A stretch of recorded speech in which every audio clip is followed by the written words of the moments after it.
Queridos, vamos orar então antes de dar início à aula.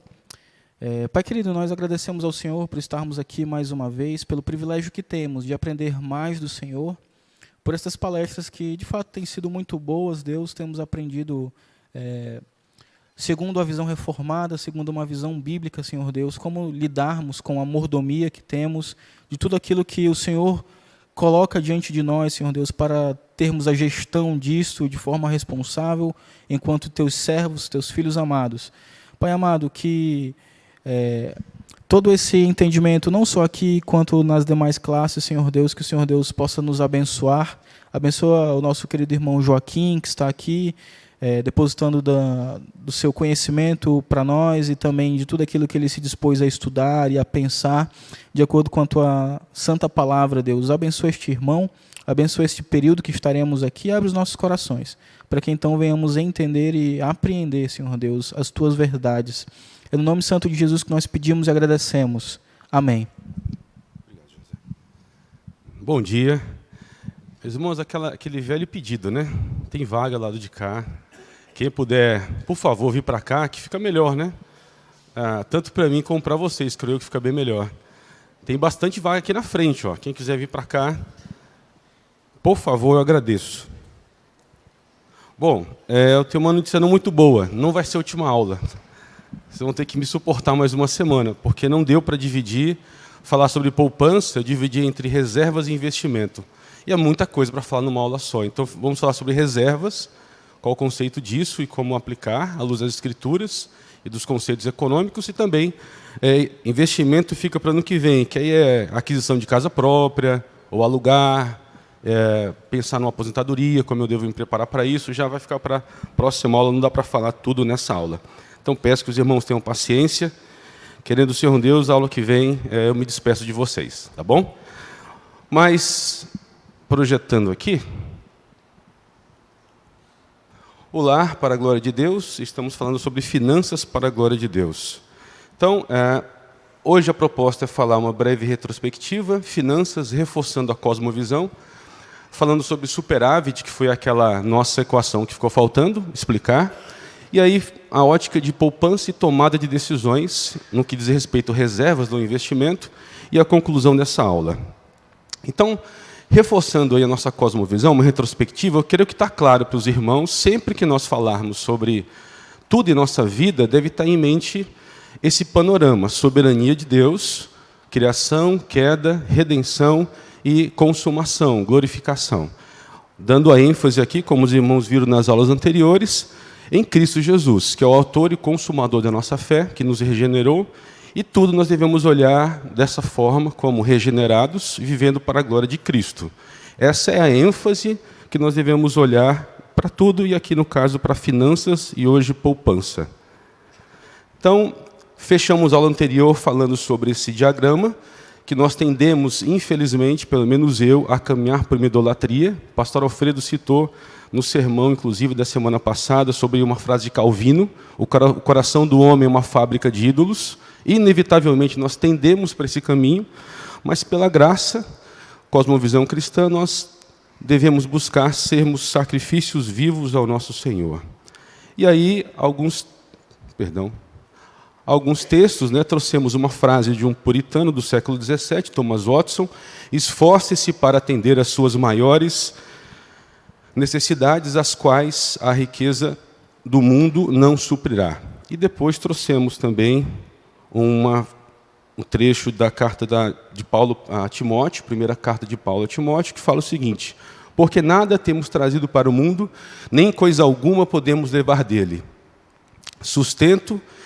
Tendo sustento e com que nos vestir, estejamos contentes. Ora, os que querem ficar ricos caem em grande tentação e cilada, e em muitas concupiscências insensatas e perniciosas, as quais afogam os homens na perdição. Porque o amor do dinheiro é raiz de todos os males, e alguns dessa cobiça se desviaram da fé e a si mesmos se atormentaram com muitas dores. Tu, porém, ó homem de Deus, foge destas coisas, antes... Vai ficar melhor. Desculpa que eu estou com a sinusite, meus irmãos. De vez em quando eu vou ter que... Perdão. Porque amor do dinheiro é a raiz de todos os males, e alguns, nessa cobiça, se desviaram da fé e a si mesmos se atormentaram com muitos males. Tu, porém, ó homem de Deus, foge destas coisas. Antes, segue a justiça, a piedade, a fé, o amor, a constância e a mansidão. E o foco aí, as nossas maiores necessidades devem ser focadas na justiça, piedade, fé, amor, mansidão. Constância e mansidão, e não na riqueza dessa vida.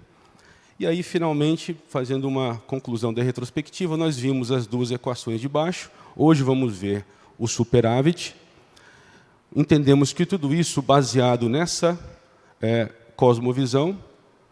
E aqui eu queria trazer para os irmãos dois outros princípios. Um, eu falei na aula, acho que na primeira aula, mas eu creio que não foi reforçado como se deveria.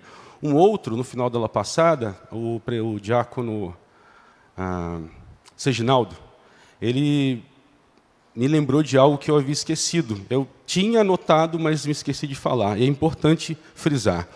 Então, o contentamento. Conversando com algumas pessoas, alguns irmãos, alguns colegas, eu percebo que são irmãos em Cristo, eu percebo que a grande dificuldade no que diz respeito a essa equação deficitária, seja quando eu estou desempregado, mas principalmente quando eu tenho emprego, mas eu estou devendo, gastando mais do que eu recebo, é em função de uma dificuldade no contentamento. Conversando com algumas pessoas essa semana, inclusive alguns deles reconheceram isso, que há uma dificuldade de olhar para a sua vida, o momento que se está vivendo, que exige um estilo de vida que é bem aquém daquele que se desejaria ter. Exemplo, vou aqui falar com meus irmãos, que a grande responsabilidade eu vejo que é nossa, de nossa casa. Se isso vai mal, grande responsável são os homens. Eu vejo alguns colegas, eu conversava com uma pessoa, não vou citar o nome aqui, por motivos óbvios, ele dizia, poxa, eu tenho dificuldade porque eu me estresso muito, eu tenho que ter um momento de lazer. Ele é um cristão, uma pessoa crente, mas o que me marcou nessa frase, ele me autorizou a falar isso aqui, eu vivo muito estressado, então tenho que ter um momento de futebol, eu tenho que ter um momento do lazer. E com muito cuidado, eu pude, nas Escrituras, nós fomos meditando, ele foi observando que, na vida do cristão, do homem, o lazer dele, meus irmãos, está focado na piedade. É lá que ele busca o contentamento, a tranquilidade. Não combina com a fé cristã, um homem que é pastor do seu lar, ele buscar refúgio, buscar contentamento, alívio em coisas que ele não vai encontrar. Um futebol, não que você não possa jogar um futebol, mas buscar nessas coisas a motivação para você guiar o seu lar, isso vai resultar no fracasso. Ou em outros lazeres que são caros. E ele pode reconhecer que algum desses lazeres que ele tem, a renda dele não comporta. E o que acontece? A família está passando alguma necessidade. Os filhos, a esposa, passa algumas necessidades pela atitude irresponsável, egoísta, antropocêntrica desse irmão. Ele reconheceu isso, pediu ajuda e fez um plano de mudança disso. Dentre isso, vender alguns itens que estão ligados ao seu lazer. Ele se comprometeu diante de Deus a vender, isso foi a decisão dele. Se decidiu também em rever algumas questões de lazer com a família. Ele mesmo disse que ele se sente fracassado, foi a palavra dele, por não conseguir levar a família sempre para comer no shopping. Ele acaba se endividando com isso, ou seja, quer viver o que não pode. Isso é pecado. E aí ele chegou à conclusão que ele pode muito bem ir para uma praça, levar uma garrafa PET com água, com suco, pão com manteiga, jogar bola com a família, brincar com os filhos, é o que comporta a renda dele hoje. Ele se comprometeu também a viver assim contente. Eu trouxe esse exemplo, meus irmãos, e cada um tem que pensar na sua vida. É óbvio que esse não é um modelo a ser seguido, cada um tem a sua realidade e tem que repensar. A questão toda é que a falta de contentamento ela vai nos levar a uma satisfação, uma autossatisfação que não é centrada na alegria, no contentamento em Cristo Jesus. Eu acho que ficou claro, e aí, se alguém, eu creio que os nossos pastores estão aqui, presbíteros, para nos aconselhar sobre isso, se alguém tem dificuldade, alguém tem observado que tem, sim, tomado decisões equivocadas e tem buscado uma vida que não condiz com a sua realidade, busque ajuda, busque aconselhamento, faça o seu orçamento e converse com a sua família. É importante, nós vimos na aula passada, a construção do orçamento, a família tem que estar presente. O esposo, os filhos têm que entender que nós temos que viver para a glória de Deus. Isso tem que ser demonstrado em atitudes práticas do dia a dia. Os conceitos estão muito claros da cosmovisão. Agora, como isso se percebe em nossas vidas diárias? Isso tem que se transformar em prática. Do contrário, nós caminhamos aí por uma vida que nós mesmos acabamos nos enganando, né? E aí, o último item desse reforço necessário é algo que eu fui lembrado pelo irmão, que ele me falou sobre conta bancária. É algo que eu confesso que não vejo eco nas Escrituras. Eu trouxe uma só carne, conta bancária, porque já conversei com alguns casais que falam que é o meu dinheiro e o seu dinheiro. Desculpa. E eu não vejo, lá em Gênesis, e aqui nossa cosmovisão é olhando para o que Cristo fez em nossas vidas, olharmos para Gênesis e vivermos aquilo pela graça, porque é só pela graça. E o que é o papel do casamento principal? Tem uma frase de um pastor que eu não me lembro muito bem, eu vou aqui parafraseá-lo, ele fala o seguinte, que o casamento é uma união da diversidade que tem como objetivo principal glorificar a união perfeita que é na Trindade. Então, se o objetivo do casamento é glorificar a Trindade, buscando uma união, ou seja, uma só carne, eu não vejo alguma abertura à luz das Escrituras para se olhar a minha renda, a sua renda. E isso tem causado problemas sérios nos casamentos, em muitos casamentos. E aí, inclusive, eu quando fui abrir a conta no banco, mudei de banco, a gerente perguntou 2 vezes se eu tinha certeza que eu queria a conta conjunta. Eu tive até que ser um pouco mal educado, um pouco duro com ela, para que ela entendesse que ela estava entrando num caminho que ela não deveria, né? Mas é a visão que o mundo tem. Você tem certeza? E se você separar amanhã, como é que fica? Meus irmãos, isso é pensamento ímpio. Isso é pensamento que não teme a Deus. Se isso tem entrado em nosso meio, nós devemos nos arrepender porque temos pecado. A renda é a renda do casal. A renda, as despesas, é do casal. Eles têm que junto administrarem isso para a glória de Cristo. Ou nós somos uma só carne ou não. Como nós estamos vendo o casamento? Então, eu tive que trazer esses 2 itens, porque eu creio que não ficou. Eu esqueci, me desculpem, esse anterior tive que reforçar mais um pouco, tá bom? Agora, indo para a nossa equação que faltava, os irmãos lembram, faltou essa equação para a aula de hoje. E aqui eu vou trazer novamente princípios bíblicos para nortear o que nós vamos falar sobre esse superávit. Exorta os ricos do presente século que não sejam orgulhosos, nem depositem a sua esperança na instabilidade da riqueza, mas em Deus, que tudo nos proporciona ricamente para nosso aprazimento. 1 Timóteo 6,17. E aqui tem uma frase do reformador João Calvino.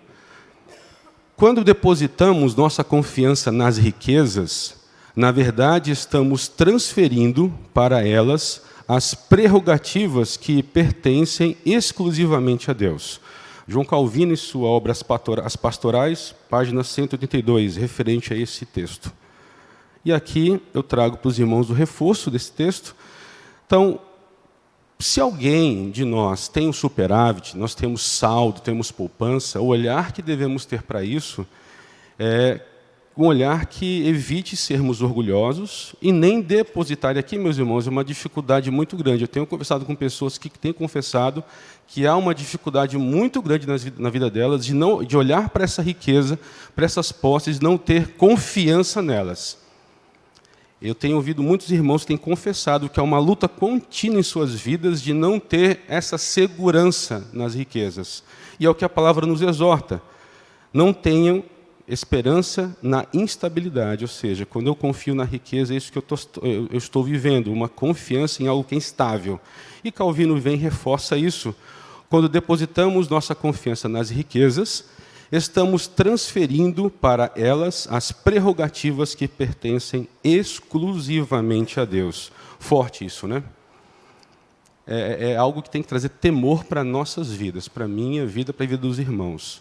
Então, aqueles irmãos que estão nessa situação, é um convite para pensarmos, será que eu já não tenho vivido essa falsa segurança e tenho assim ofendido ao Deus Santo e traído aquilo que eu deveria ter somente em Cristo, que é total confiança nele, em sua graça, é algo para se pensar durante toda a palestra, né? Eu vou voltar nesse tema repetidas vezes.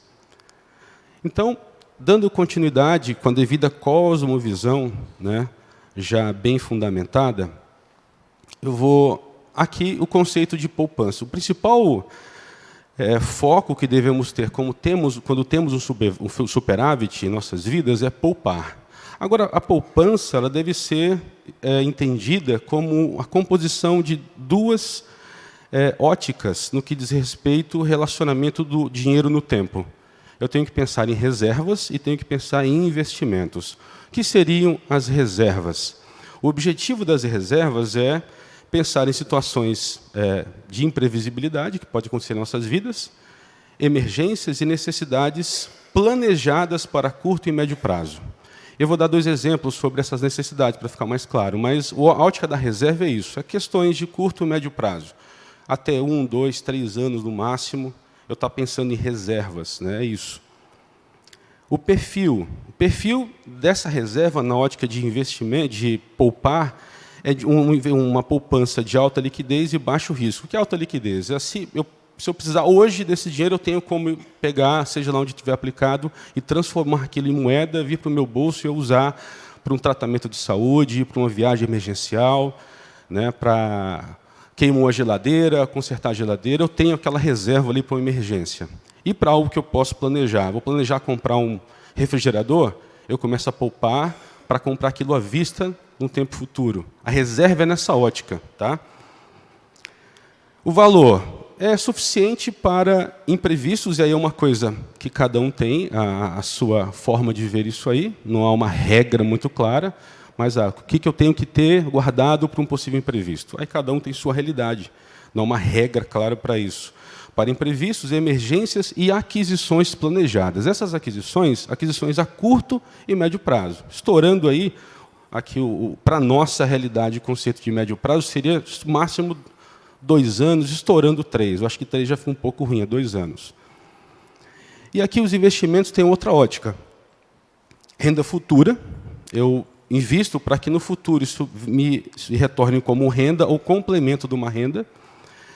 Perfil, alta rentabilidade, então tenho que buscar rendimentos que, é óbvio, isso, quanto mais tempo eu me disponho a poupar, maior é os juros que eu vou ter. Isso é uma regra básica em finanças.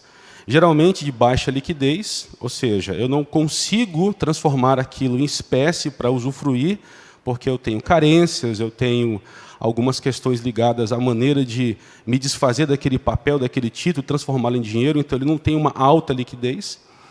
E eu tenho, aí depende do perfil, pode ter um alto ou baixo risco. Eu, particularmente, tendo pelo baixo risco. Tem pessoas que querem se arriscar mais, aí é o perfil de cada um.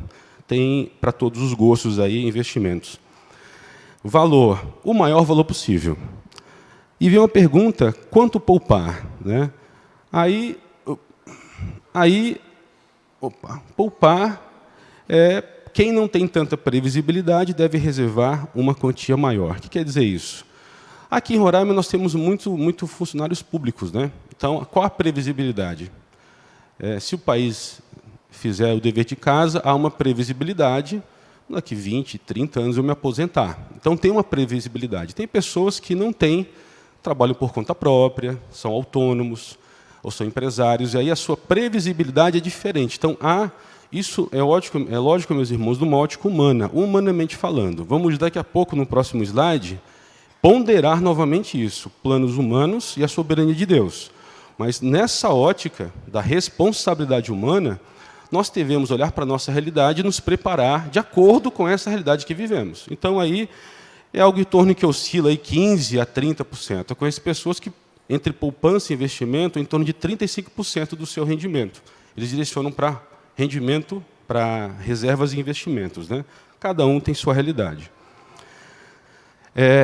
Afunilando um pouquinho aqui, para onde nós vamos falar hoje, eu trago de novo, como eu falei há pouco, olhando para isso, nos dá uma sensação de que os nossos planos são infalíveis, o que não é verdade, à luz das Escrituras.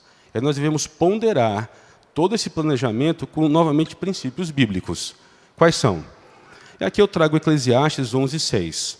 Semeia pela manhã tua semente, e à tarde não repouses a mão, porque não sabes qual prosperará, se esta, se aquela, ou se ambas igualmente serão boas.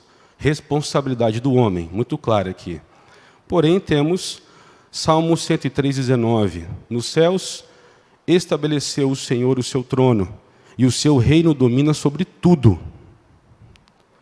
Muitos propósitos há no coração do homem, mas o desígnio do Senhor permanecerá. O que isso traz para nós? Essa relação, que às vezes é difícil para nós compreendermos, mas ela é bíblica, ela é real e deve ser buscada pela graça. A relação que há entre soberania de Deus e responsabilidade humana. Falar em poupança, em reservas, eu nunca devo esquecer que eu estou falando da responsabilidade humana. E devo lembrar veementemente, porque meu coração, pelo menos, que tem de idolatria, tende a olhar para isso como riquezas, olhar para isso como algo que, para eu me suportar, para eu buscar refúgio na adversidade, e esqueço da soberania de Deus. Eu posso fazer um planejamento e o Senhor Deus mudar tudo, sem nenhuma previsão humana. E a falta de ótica dessa visão na soberania de Deus nos leva, em momentos de frustração de planos, ao desespero. Aquele que está consciente dessa relação perfeita e maravilhosa, no dia da adversidade, ele sabe que Deus é soberano e está usando a sua providência para a glória do seu nome. Então, esses conceitos, eles são importantíssimos, e aí eu quero reforçar para os irmãos lerem os artigos que estão naquele slide. Tudo que eu estou falando aqui, meus irmãos, tem eco nas Escrituras e estão devidamente organizados naqueles artigos que eu coloquei da Confissão de Fé de Westminster, naquele slide da cosmovisão cristã reformada. Então, é crucial que os irmãos estudem aquilo, leiam com sua família. Homens, nós somos responsáveis, leiam na sua casa, meditem com seus filhos. No culto no lar, leiam um artigo daquele por cada culto, cada semana. Vocês vão ver como o entendimento prático da fé cristã, ela vai saltar aos olhos. E, pelo menos a mim, muito me envergonha quando eu vou meditar nesses textos maravilhosos, que a Bíblia pura, para mim, me traz constrangimento diante do Senhor. Bom, dando continuidade... desculpa, eu passo aqui e esqueço de passar ali. Mas, enfim, soberania de Deus, responsabilidade humana, reservas de investimento devem ser sempre planejadas nessa ótica. Não posso esquecer disso. Como eu falei, investimento fica para a próxima aula, não tem como falar hoje. E vamos falar só sobre reservas. Falando sobre reservas, deixa eu pegar uma aguinha aqui que...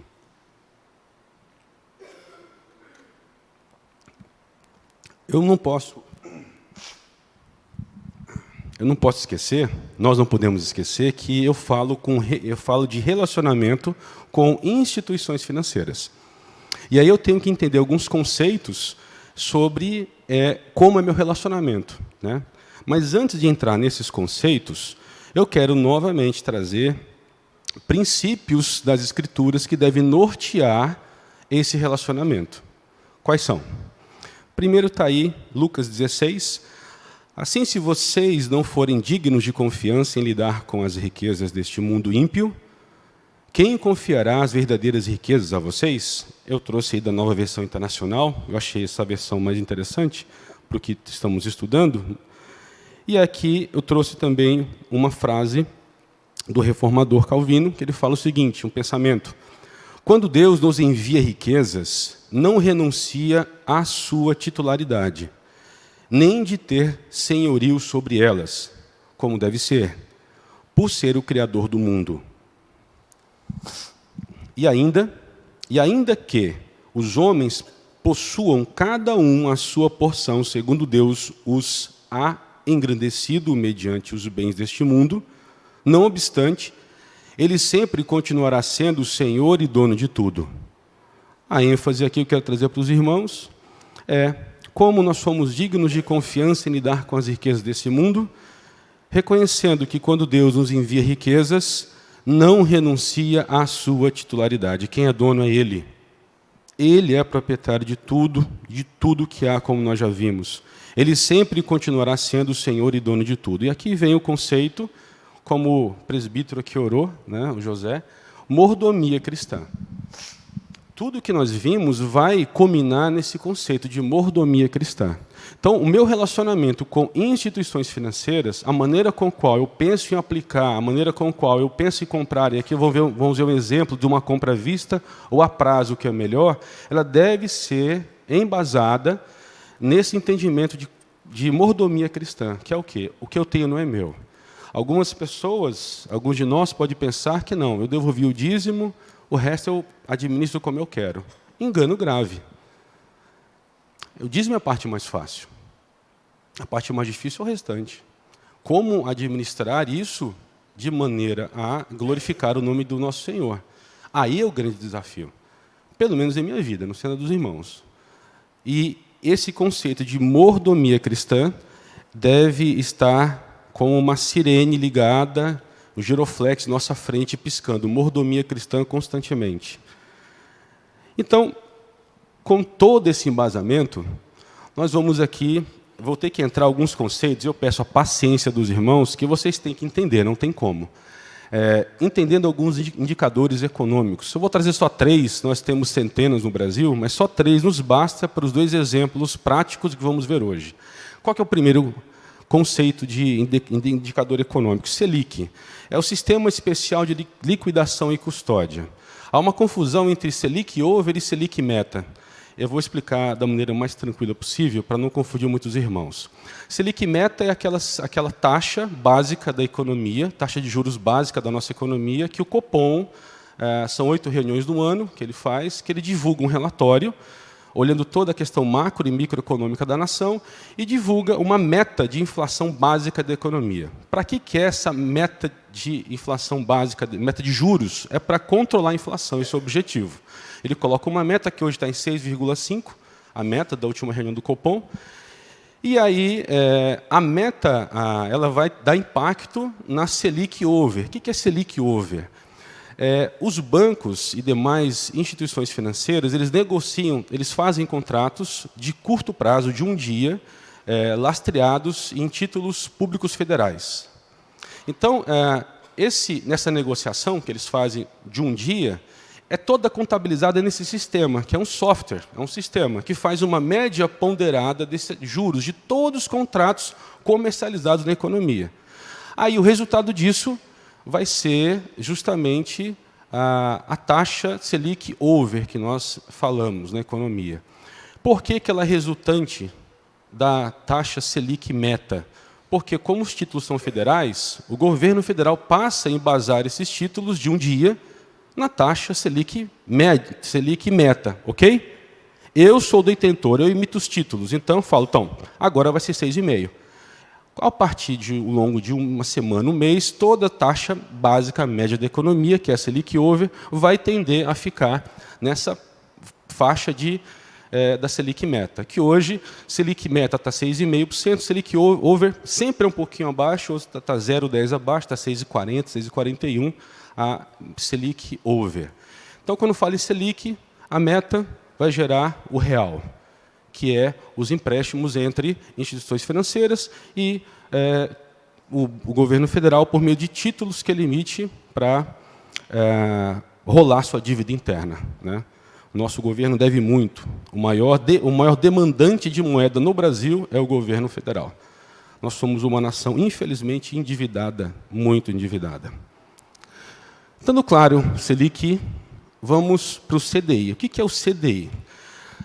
Se há um empréstimo entre as instituições bancárias, financeiras e o governo, há empréstimos de um dia lastreado em títulos privados, são entre os bancos. O banco é obrigado a deixar todo dia um depósito mínimo no Banco Central, via Banco do Brasil. Então, se o banco recebeu muito recurso, depósitos, ele previu receber X depósitos esse dia, e não recebeu aquilo que ele deveria receber, mas ele comercializou muitos títulos, ele está com déficit, ele é obrigado a pegar dinheiro com outro banco e depositar no Banco Central. Hoje, se eu não me engano, é 25%, é 20%, me desculpem, eu não pesquisei isso aí como é que está, mas era 25%, não sei quanto está hoje. Então, tudo aquilo que o banco tem, 25%. Se ele fechou com um saldo de R$ 1.250.000, tem que ir para o Banco Central como depósito compulsório. E, às vezes, chega o horário de fechar o banco, não tem aquele valor. O que acontece? Ele vai com outro banco, pega emprestado e paga no dia seguinte. Esses juros de um dia é o CDI, que é um pouquinho abaixo da Selic. E por que o CDI é importante? Porque grande parte dos títulos de investimento, CDB, RDB, LCI, LCA, vou dar um exemplo de LCA para os irmãos aqui, é indexado com o CDI. O banco paga um percentual do CDI. Então é importante os irmãos entenderem que é o CDI. Então, olha só que legal, você chegar no banco para o seu gerente falar: rapaz, olha, eu quero fazer uma aplicação, qual que está pagando melhor aí do CDI? O cara já vai te olhar, rapaz, o cara entende. Porque é assim que você fala. Né? Me dá uma aplicação que está pagando o maior percentual do CDI, se for uma aplicação mais conservadora que você queira. E aí ele vai te falar o valor, fala, mas tem alguma que ainda é isenta de imposto de renda? Tem no mercado. E você procura uma que é isenta e que paga a maior parcela do CDI. É assim que a gente faz, busca por títulos mais rentáveis. Mas, enfim, mais para frente. Então, o CDI é o crédito de depósito interbancário, seria a Selic entre os bancos. Desculpa falar isso só para gravar. É uma ofensa para os economistas, mas... Opa, desculpa, passei aqui. E tem o IPCA, que é o Índice de Preço do Consumidor Amplo. O IPCA é o que mede a inflação no Brasil. Então, saber como é que está a inflação, consulta o IPCA, que mede o IBGE. Eu não quero me delongar muito, para não ficar chato para vocês, vou dar um exemplo prático aqui. Então, olhando uma relação com o banco, vamos pegar o seguinte exemplo. Pegando R$ 10.000 emprestado para comprar algo para mim. O que é melhor? Eu pegar emprestado 10 mil ou pegar essa parcela que eu iria pagar todo mês para o banco, todo mês colocar numa aplicação e lá na frente, depois que eu tiver o valor que eu ia pagar totalmente para o banco, o exemplo que eu vou dar aqui, 10 mil, nesse exemplo, serão 12 parcelas de R$ 920 e poucos centavos. É que eu vou pagar no final. Vai dar 12 mil e poucos, se eu não me engano, que eu pago. Se eu pegar 900 e pouco, ao invés de pegar o dinheiro 10 mil e todo mês pagar 900 para o banco, se eu pego 900 todo mês e aplico, eu vou ter quanto no final? Vamos ver isso aí? O que é melhor? Vamos lá. Então, as premissas são IPCA, olhando 12 meses para trás, os últimos 12 meses. O IPCA foi de 4,39, Selic 7,38, hoje está 6,5, tá? Isso aqui é porque olhando o passado, 12 últimos meses. CDI 7,35, um pouquinho abaixo da Selic, estão vendo? Quase igual. E 84% do CDI foi o investimento que eu considerei. Investimento na praça, que é isento de imposto de renda, e paga 84% do CDI, que dá 6,17%.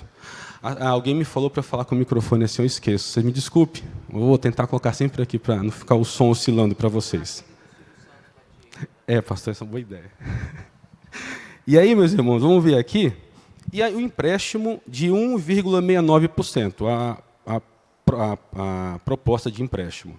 Então, empréstimo de 10 mil, parcela 12 vezes, a uma taxa de 1,69% ao mês, eu vou pagar R$ 11.132,28. Esse empréstimo aqui é o melhor que é no mercado, é um consignado para quem é funcionário público, que vai bater a parcela no seu próprio contra-cheque. Então, é o melhor que tem, o mais baixo possível no mercado, hoje. Consultei o site do Banco Central. E aí, vamos olhar então. Oi. Aí, está aí. Desculpa, 12 vezes, 169, 11.132. Investimento numa letra de crédito imobiliário. Esse é um investimento para quem é mais conservador, ele é isento de imposto de renda e te paga uma taxa que varia de 70% até 110% do CDI.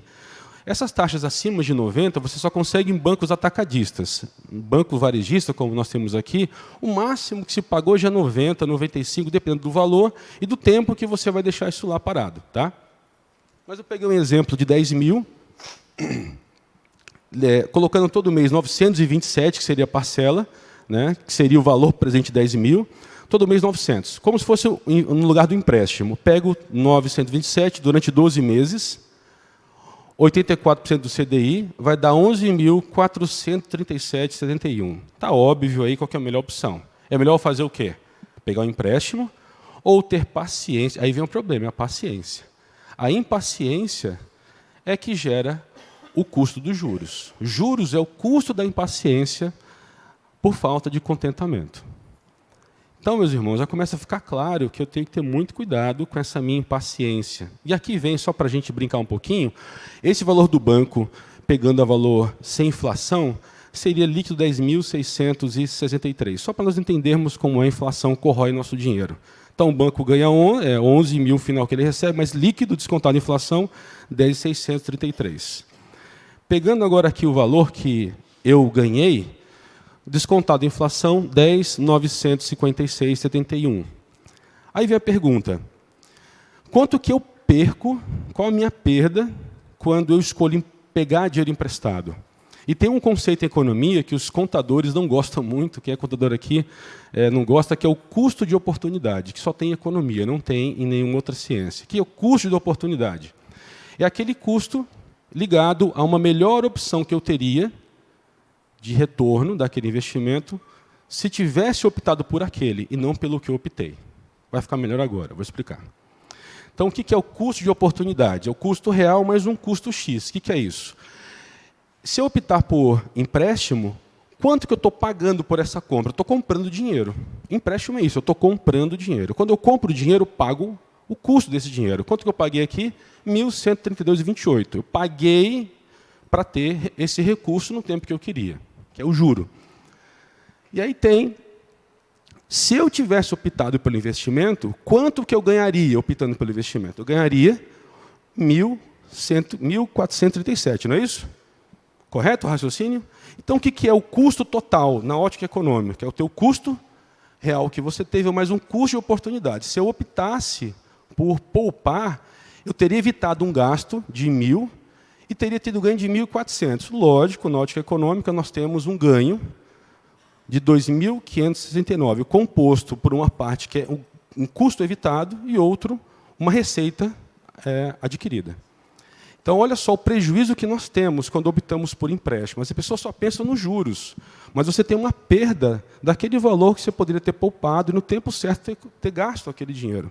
Então, isso aqui começa a demonstrar que é o caminho da pobreza, da miséria. Quem pega dinheiro emprestado vai tender a ser um péssimo mordomo e vai tender sempre a dever, a ter uma vida, no conceito econômico, né, de empobrecimento.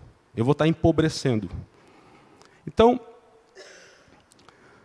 vou trazer aqui alguns conceitos que não são novos, como os puritanos, nossos pais do passado, viam a relação com o banco.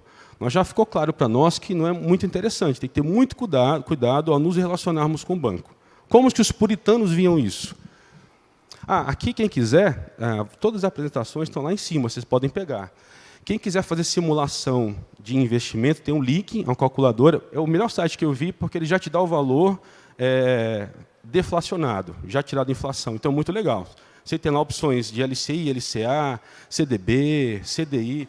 Aí você brinca lá com as taxas, preenche, e ela te dá o valor bruto e líquido já descontado da inflação. É o único site que eu encontrei, muito bom.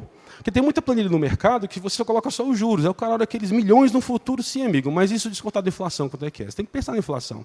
O teu ganho real é quando desconta a inflação. Então, esse link é para isso, e o de baixo é para financiamentos. Uma calculadora de financiamentos, tá bom? Então, está aí, passando. Simulação com instituições financeiras, ainda agora olhando como os puritanos viam essa relação com o banco. A função dos bancos nos países da reforma, nos países que adotaram a reforma protestante, a função dos bancos nos países que adotaram a reforma protestante era financiar negócios, não o consumo.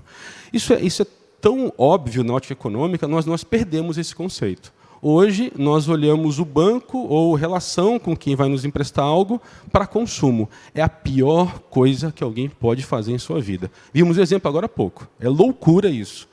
Quando você conversa com pessoas que têm uma educação econômica e financeira, eles acham um absurdo você pegar dinheiro emprestado para consumo. Isso é inadmissível numa economia. Então, nós temos que mudar algo muito forte em nossa mente. Nós, como povo brasileiro, não pensamos assim. Nós somos imediatistas, não conseguimos pensar eu quero um fogão, vou lá, compro a prazo. Por que eu não poupo 6 meses e compro aquilo sobrando dinheiro da minha aplicação e compro à vista e consigo um desconto maior ainda? O próximo exemplo vai ser sobre isso, uma compra vista a prazo.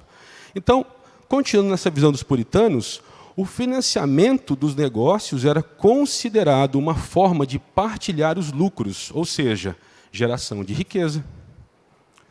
O financiamento do consumo era considerado um ato insensato, logo, gerava a destruição da riqueza.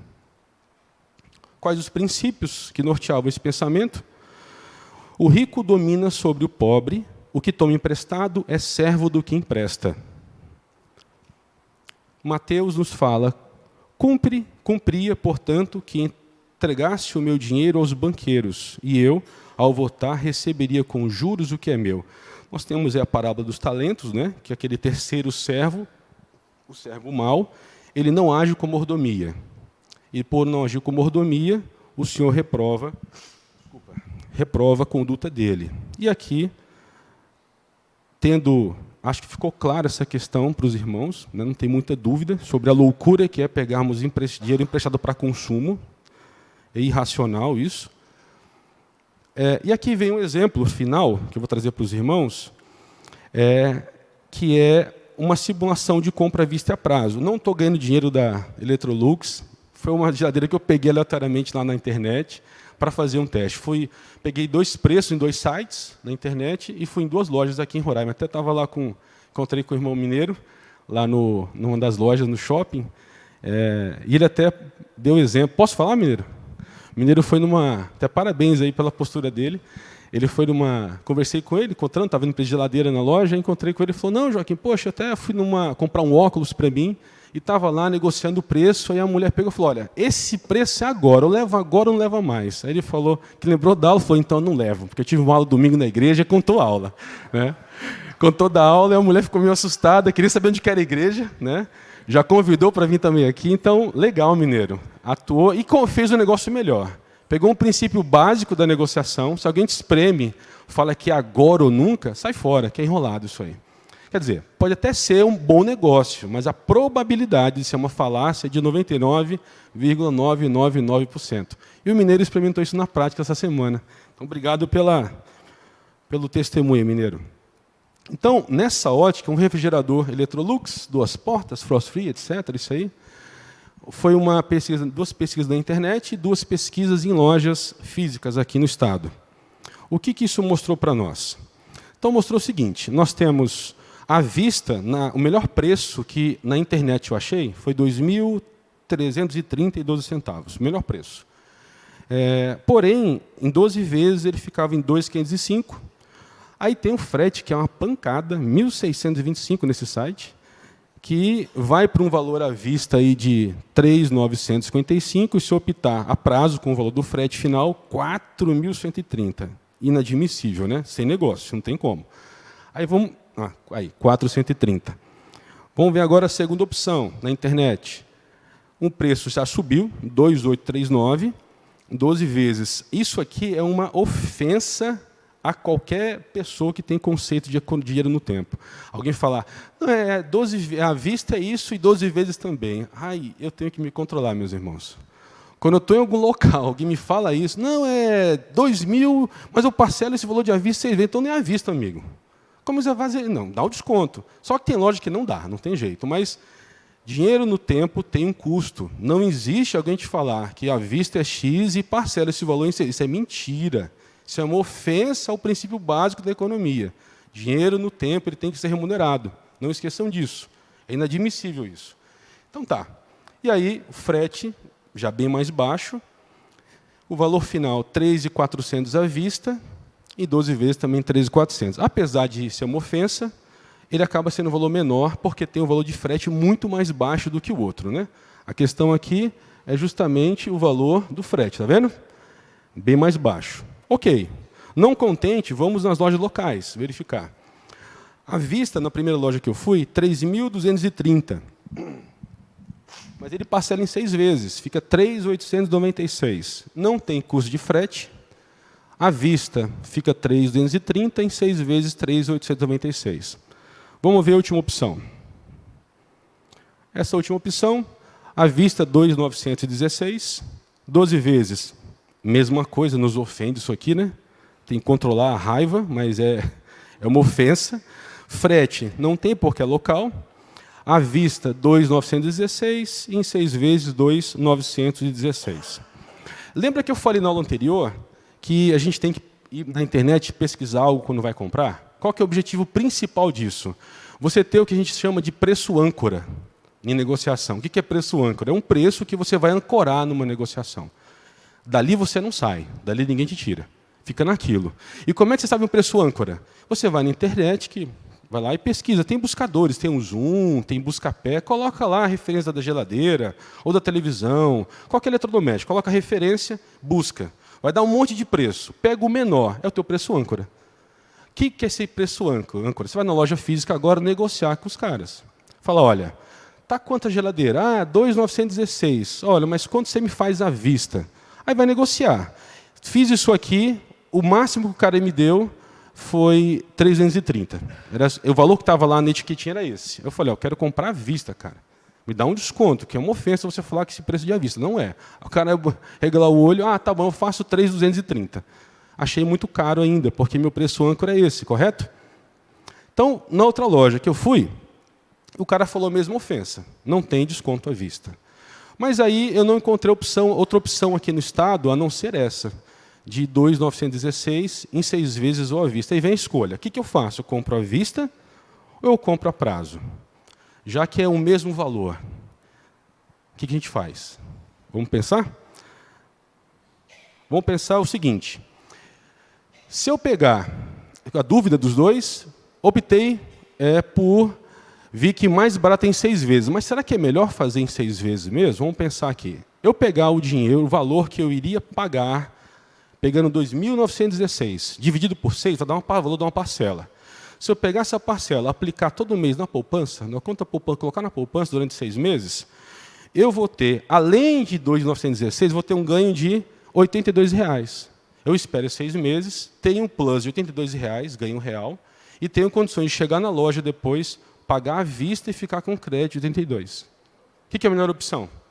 À vista ou a prazo? À vista. É lógico que entra a pressa, né? Tem pessoas que já ouvi, pessoas falam, não, eu tenho um pressa, o custo da minha pressa é isso aqui, eu pago 82 para comprar logo. Só que isso aí, meus irmãos, é uma geladeira. Esse hábito de consumo, de ter pressa nas coisas, amanhã vai ser um carro, e o teu prejuízo não vai ser R$ 82 num carro, vai ser de 10, 15, 20, 30 mil na compra de um carro de juros. Então, há que se ter cuidado e em ver que tipo de conduta prática eu estou criando na minha vida. Hoje, 82 é pouquinho, mas essa decisão, reiteradas vezes, vai me levar a uma vida de empobrecimento. Ok? Então, o que você faz aqui? O valor pago em 6 vezes, ele acaba saindo por 2.833. Por quê? Porque é isso aqui, mas você abate isso aqui que você ganhou, ele sai por isso aqui. E eu não falei aqui uma dica, ela não estava lá gerente na hora. Se eu fosse com a gerente, eu tenho certeza que ela me dá um desconto maior do que esse aqui. Não estava lá, eu tenho certeza que ela dava. Ele tem esse poder, o gerente. Né? Então, até uma dica, que ele não estava lá. Eu queria fazer isso, mas não estava, tinha um tempo curto, muito corrido essa semana. Quando você for comprar algo, pesquisar o preço, você encontrou uma loja que está um preço razoável, aí o coitadinho do vendedor, né? Ele sempre roda comigo, os vendedores. Nunca fala, eu estou só olhando, fica tranquilo, muito obrigado. Sou educado com o vendedor, aí eu pego o preço, bato foto no celular. Ah, a gerente está aqui, o gerente? Não, está lá a gerente. Eu fiz isso na última compra que eu fiz. Sabe qual foi o desconto total que eu tive? 38%, negociando com o gerente. O desconto que eu teria com o vendedor seria de 15%. Eu consegui 38% negociando com o gerente.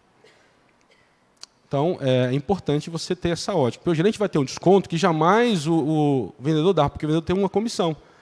Quando você vai com o gerente, coitadinho do vendedor, né? Você tira a comissão dele, mas você tem que pensar em ser um bom mordomo. Multiplique o seu recurso. Então, vá sempre com o gerente, peça um desconto, tenha um preço ancorado, fala, olha, e sempre na hora de negociação, algumas dicas. Você chega e fala, você não fala o teu preço âncora nunca, você fala só no final da negociação. Chega e fala, qual o desconto você me dá à vista? Ele vai te falar, te dou 2.400, 2.500, um exemplo, em relação a esse preço aqui, né? Aí fala, olha, não dá, está alto para mim, eu vou pagar à vista. Aí ela pergunta, geralmente, vai ser à vista como? No dinheiro ou no cartão? Não, vai ser no dinheiro, aqui, no cash. Mas eu quero um monte, você pode mudar. O pessoal, eu te dou 2.390. Não, 2.330, 2.300. Que a tua âncora é essa, você põe um pouquinho abaixo. No final, às vezes, você consegue isso. Eu já consegui preço menor do que a internet, sem ele saber, óbvio. Sempre olhando o preço âncora. Então, nunca vá para uma aquisição sem ter um preço âncora em sua mente. E só forneça o preço âncora no final de toda a discussão. É uma dica boa para ser seguida, tá bom? Eu hoje, que bom, vai ser mais rápido, que eu acho que não vai ter perguntas, né? Era isso, meus irmãos, que eu queria falar para vocês. Fazendo aquela nossa conhecida conclusão, falando sobre finanças pessoais, como nós comentamos, qual que é a sequência aqui hoje? No que nós vimos, a poupança na ótica de reservas, né? Isso nos leva a pensar numa segurança, como nós vimos, na crise, e também nos preparar para comprar à vista aquele consumo que queremos ter hoje, mas abrimos mão da nossa impaciência para ter uma aquisição no futuro, sem juros e tendo um ganho por não ser impaciente. Isso, infelizmente, tende a nos levar a uma autossuficiência. É o que eu luto na minha vida, né? Meu coração é uma fábrica de ídolos, sempre tendo a olhar para essas conquistas como com soberba, arrogância, minhas lutas, meus irmãos, não sei de vocês. Quando a gente consegue 38% de desconto, olha como eu sou capaz e tal, coraçãozinho, né, fabrica uma série de pensamentos antropocêntricos e, inevitavelmente, eu luto com isso. Mas aí nós vimos que, na nossa cosmovisão, na cosmovisão cristã, aqui concorda, ela nos manda ter poupança. Nós vimos isso, e sermos responsáveis, termos a nossa responsabilidade. A questão é que o foco dessa responsabilidade é a mordomia, não é a segurança. A segurança está na equação, horizontalmente, mas quando eu olho toda a minha cosmovisão, o meu relacionamento com o Senhor Deus, qual que é a ênfase? É a mordomia. E aí, pela graça de Deus, essa mordomia nos leva a uma dependência de Deus. E não olhar com uma autossuficiência. Poxa, preencher a planilha, dado aquele site, eu estou vendo se eu guardar R$1.000 por mês, daqui a 30 anos eu vou ser quase um milionário. Cara, estou bem. Estou alegre, feliz. Lembra aquele homem louco que disse que ia vender tudo, deitar em berço esplêndido? O Senhor fala, homem louco, hoje sua vida será tirada. É assim que eu tendo a agir nos seus irmãos quando a gente começa a pensar em finanças. E tem que haver uma luta em nosso coração. Que é a luta?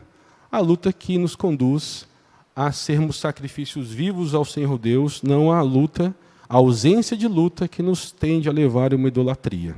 E aqui, concluindo, eu trago um texto bíblico, 2 textos bíblicos e, mais uma vez, uma reflexão de João Calvino na sua obra A Verdadeira Vida Cristã, que diz o seguinte: minha é a prata e meu é o ouro, diz o Senhor dos Exércitos, em Ageu 2:8.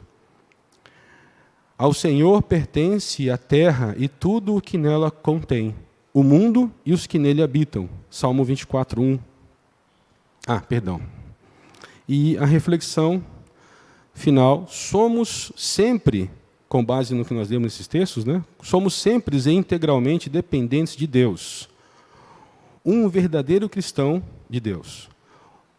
Aqui, um verdadeiro cristão não deverá atribuir nenhuma prosperidade à sua própria diligência, trabalho ou boa sorte, mas antes ter sempre presente que Deus é quem prospera e abençoa. João Calvino, A Verdadeira Vida Cristã, página 42. A não ser aos irmãos, a mim isso me traz muito temor. E eu quero compartilhar com os irmãos um sentimento que eu tenho tido, de muita frustração da minha parte como economista ao me debruçar sobre as Escrituras. Isso é a primeira vez que eu faço em minha vida, meus irmãos. Não me olhem para mim como alguém que sabe muito.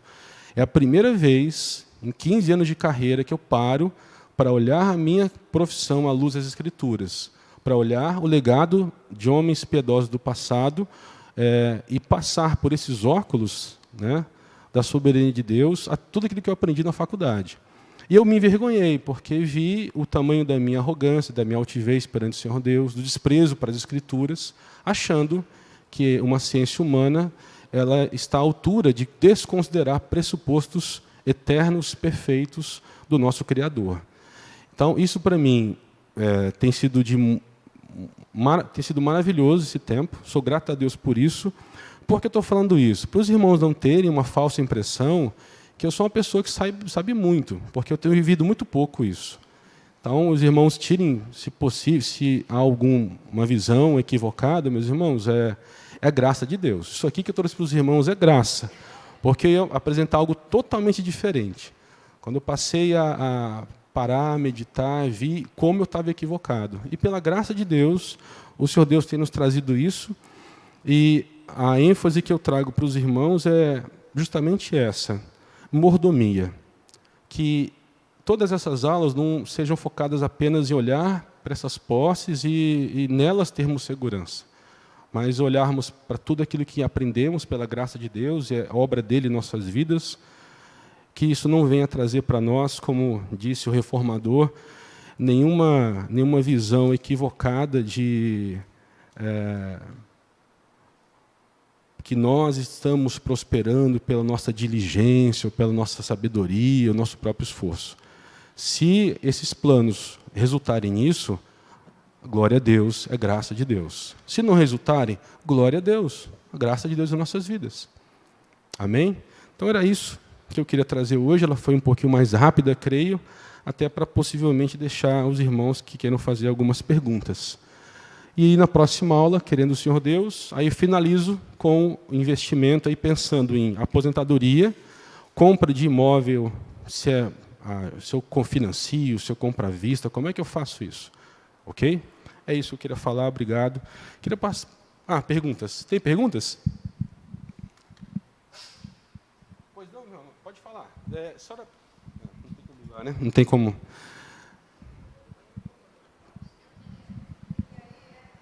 Dá para ouvir a irmã falando? Pega ali um.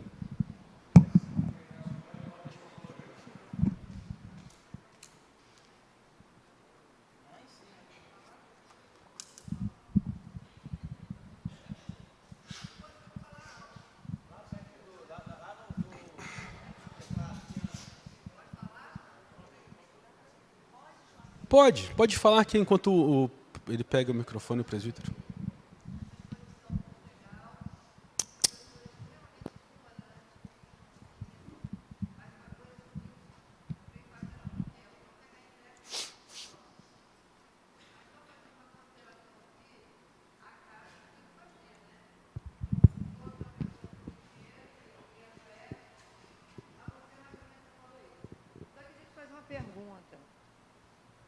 Deixa eu fazer uma Obrigado, pergunta. Vicente. É verdade que os juros constitucional é só de 1%? Se isso é verdade, eu queria saber por que os bancos miseráveis, encapetados, só falando assim mesmo, porque eu sei de gente muito enrolada, graças a Deus eu não estou, não, em banco. Por que eles cobram mais de 1%? Como é que é essa história? É ou não é? Está entendendo? Eu queria saber se isso é verdade ou não. Marlene, eu não sou advogado, já fui bancário. O que eu tenho observado é que não vejo, se fosse realmente à luz da lei, se bem que nós estamos no Brasil, lamentavelmente, nem tudo que está na lei é seguido, né? Mas assim, eu queria passar pergunta para algum advogado, mas... por exemplo, na empresa que eu trabalho, os juros é juros simples de 1%, não cobramos mais do que isso. Não é nem composto. Né? Por ações judiciais que nós já sofremos e tivemos que, sim, no passado, mudar aquele cálculo. Quando há uma confissão de dívida, o que eu observo, um contrato assinado, confissão de dívida, eu reconheço uma dívida, aquele juros, isso é mais difícil na justiça ser derrubado. Não que seja impossível. Eu presenciei ações milionárias com juros compostos, que foi feito um contrato de confissão de dívida e foi até a última instância e não foi revertida a situação. Agora, contrato de financiamento, a pessoa está assinando o contrato. Aí vai, eu creio eu, na minha ignorância aqui, como o advogado levantou a mão, vai do juiz avaliar e ver se aquele juros foi exorbitante ou não. Agora, cabe uma ação? Ontem mesmo, essa semana, eu conversava com um advogado que mostrou uma petição de uma cliente que havia entrado na justiça contra o financiamento de um veículo, dizendo que o juros foi abusivo. Aquilo rodou muito tempo, ela conseguiu reverter parte dos juros. Não tudo, mas parte ela reverteu, e o banco havia sinalizado que ela continuou depositando em juízo a parcela que ela entendia que era justa, mas tinha juros. Os juros não é ilegal. E os juros eram mais de 1%. Eu quero saber... Os juros eram mais de... Vou finalizar. Os juros eram mais de 1%. A justiça não exigiu que fosse de 1%. Aí, minha irmã, ia falar com o juiz, eu não sei. Mas não é constitucional? Não sei, não tenho, desculpa a minha ignorância nesse ponto, eu passo a palavra para o advogado. É? Ele está falando que não é. Se é constitucional, ele está falando então... que não é constitucional, ele está falando que é... Não, veja bem, eu não estou falando que... Eu não estou afirmando para a senhora que não é constitucional. Ele está falando que é constitucional, 1%. Eu sei, eu não estou falando, dona Marlene, que está errado isso. Estou falando que a prática é diferente no Brasil. Só um minutinho. Eu tenho um boleto bancário, tá? Uma duplicata bancária. E um juro de 12% que eles cobram.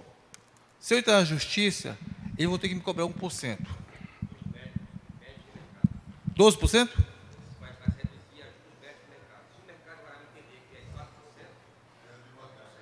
Tá. Então pronto, falou o advogado. Pronto. Já houve na Constituição Federal, mas já foi revogado isso. Então, agora é juros médios de mercado, conforme cada mercado. Então, em Roraima, se entender que financiamento de carro, segmento X, é 3% ao mês, o juiz reduziria de 5% para 3%. Como ele falou, se tiver um juros pessoal comparável a esses 3%, a ação não vai mover nada. Você ainda vai ter prejuízo com o processo. Já foi. Hoje ainda tem a questão da lei da usura, mas também não se aplica. Ok, respondido. Obrigado. Alguma outra pergunta? O Daniel.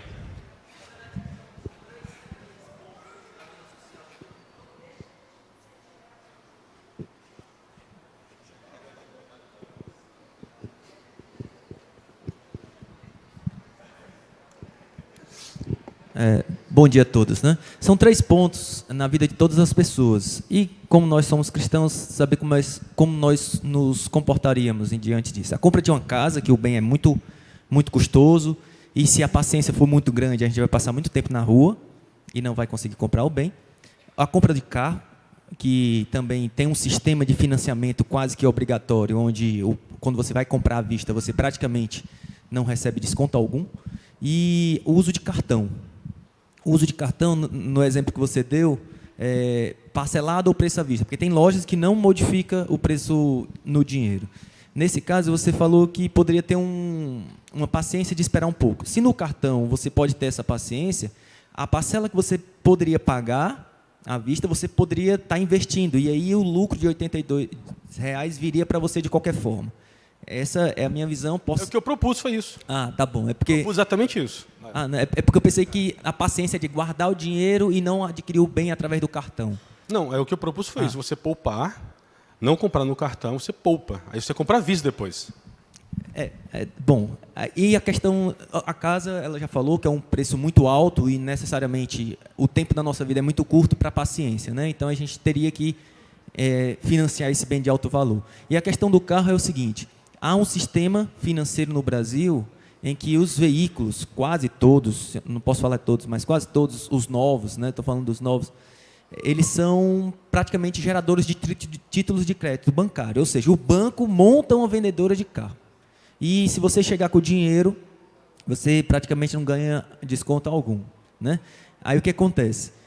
O valor do carro no Brasil, ele já chega com um ágio de 40%. Ele sai com nota fiscal de prova. Aquelas propagandas que falam nota fiscal de fábrica, aquilo ali já vem um ágio. O que as fábricas dão? A cada 5 carros, 6 carros, 7 carros vendidos pelas concessionárias, eles dão um carro brinde. Ou seja, todo o lucro da concessionária é no carro brinde.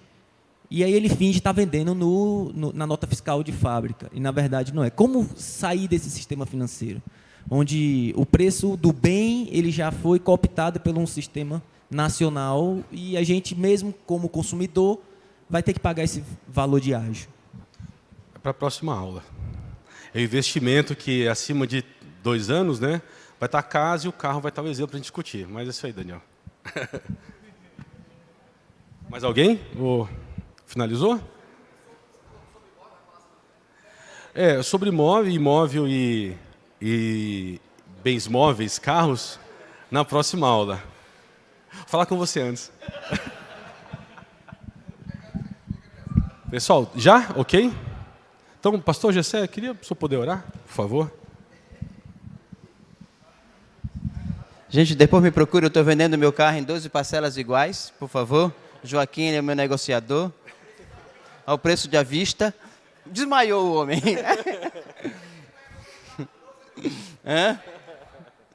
Gente, muito, muito bom mesmo tudo isso daqui. Parabéns, Joaquim, pela capacidade que o Senhor Deus tem te dado e você tem utilizado isso para o serviço do reino.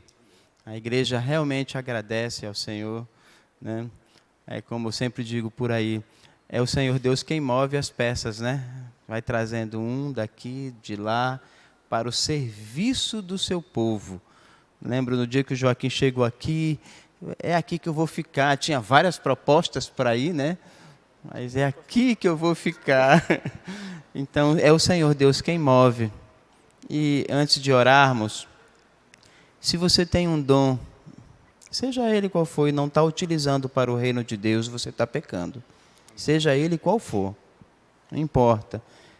Vimos aqui um dom que o Senhor Deus deu a ele, estamos sendo beneficiados, pastoreados por ele.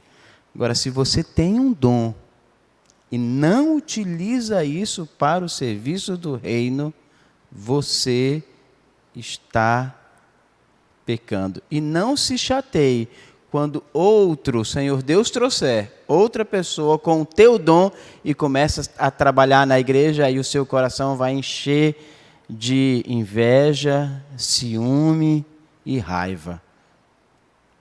É sério isso. Algumas pessoas são assim, né?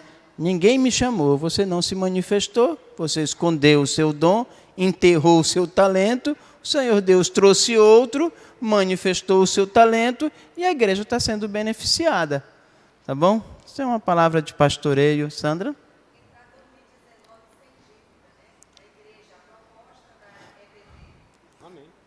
A proposta da EBD que a Sandra fala é entrar em 2019 sem dívida, né? Amanhã eu estou passando lá no escritório com o Joaquim, deixando todos os meus cartões de crédito com ele, né? Vamos orar. Obrigado, Joaquim, de novo. Muito obrigado mesmo. Eu acho que eu digo isso em nome de toda a igreja. Muito obrigado, Joaquim. Que Deus te abençoe ricamente com as bênçãos espirituais. Oremos. Graças te damos, ó Pai, porque na tua infinita graça, sabedoria, como diz a tua palavra, na multiforme graça do Senhor, é o Senhor Deus quem compõe a tua igreja.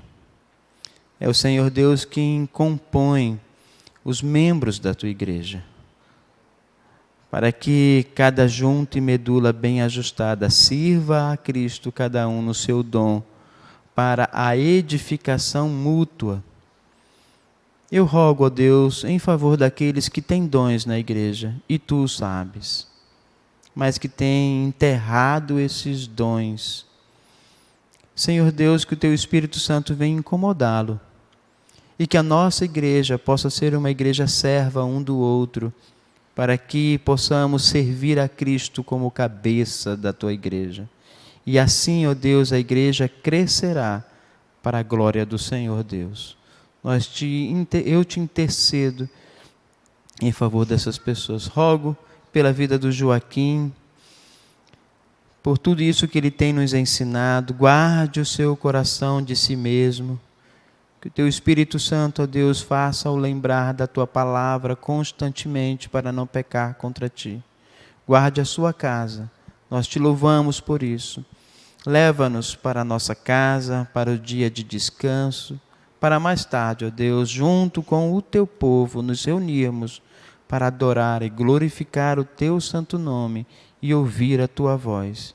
Pedimos isso em nome de Cristo. Amém.